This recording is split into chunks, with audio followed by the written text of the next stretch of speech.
ഡെൽവിനെ വീണ്ടും താഴെ വെപ്പണ്ടാ, ചായ എടുക്കാൻ പോയിട്ട് വരാം, വാ.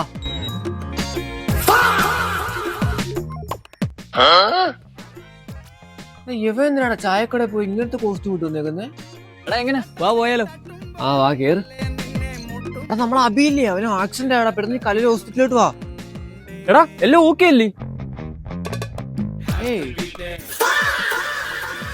ഇവന് വയ്യാടാ, അവന് ഹോസ്പിറ്റലിൽ പോണ കോലോടാ ഇത്. എടാ എന്തിങ്ങനെ നോക്കിക്കുന്നു, വാ പെട്ടെന്ന് അകത്ത് കയറാം.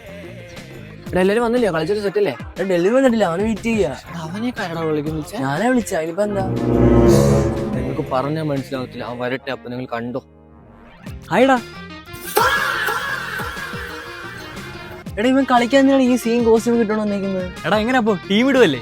എടാ ഇയാള് കളിക്കാൻ തന്നെയാണോ വന്നത്, അതെ കല്യാണം കൂടെ വന്നു? എടാ ഞാൻ സ്റ്റൈലായിട്ടൊന്നും അല്ല വന്നത്, നോർമലായിട്ട് തന്നെ വന്നത്.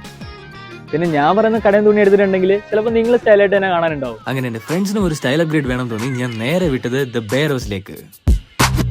അവിടെ ചെന്ന് കയറുന്ന നേരം തന്നെ ഏത് കോസ്റ്റ്യൂം എടുക്കണം എന്നുള്ളൊരു കൺഫ്യൂഷനായി പോകും നമ്മള്. സിമ്പിൾ ആയിട്ട് പറയാലോ, സ്റ്റൈൽ, ക്ലാസ്, കംഫോർട്ട് എല്ലാം ഒറ്റ സ്ഥലത്ത്. ഇന്ത്യയിൽ 10-ലധികം പ്രധാന നഗരങ്ങളിൽ 18ഓളം എക്സ്ക്ലൂസീവ് സ്റ്റോഴ്സ്. ഇതൊരു സാധാരണ ബ്രാൻഡ് അല്ല മക്കളെ. ഇപ്പോഴത്തെ ട്രെൻഡ്സിൽ അത് കിടിലൻ കളക്ഷനുകളാണ് അവിടെ ഉള്ളത്. ഓരോന്നൊന്ന് സ്റ്റൈൽ ചെയ്ത് നോക്ക്, ലുക്ക് തന്നെ മാറും. ഫോട്ടോസ് എടുക്കാനോ റീൽസ് എടുക്കാനും പറ്റിയ പെർഫെക്റ്റ് ഫിറ്റ്സ്. കാലിക്കറ്റ്, ബാംഗ്ലൂർ, ഹൈദരാബാദ്, മുംബൈ, ഡൽഹി ഭാഗത്തുള്ളവർ നേരിട്ട് അനുഭവം ഫീൽ ചെയ്യണം. അടുത്ത സ്റ്റോറിലെ ഒരു ടെൻഷനും വേണ്ട, താഴെ കൊടുക്കുന്ന ലിങ്ക് വഴി നേരിട്ട് ഷോപ്പ് ചെയ്യാം. ഇപ്പോഴും പഴഞ്ഞ ലുക്കി നടക്കുന്ന ചെങ്ങാവർക്ക് ഇത് വേഗം അയച്ചെടുത്ത് പറ, ദ ബെയർ ഹൗസിലോട്ട് വിട്ടോളാൻ. അപ്പൊ ഓക്കെ ബൈ.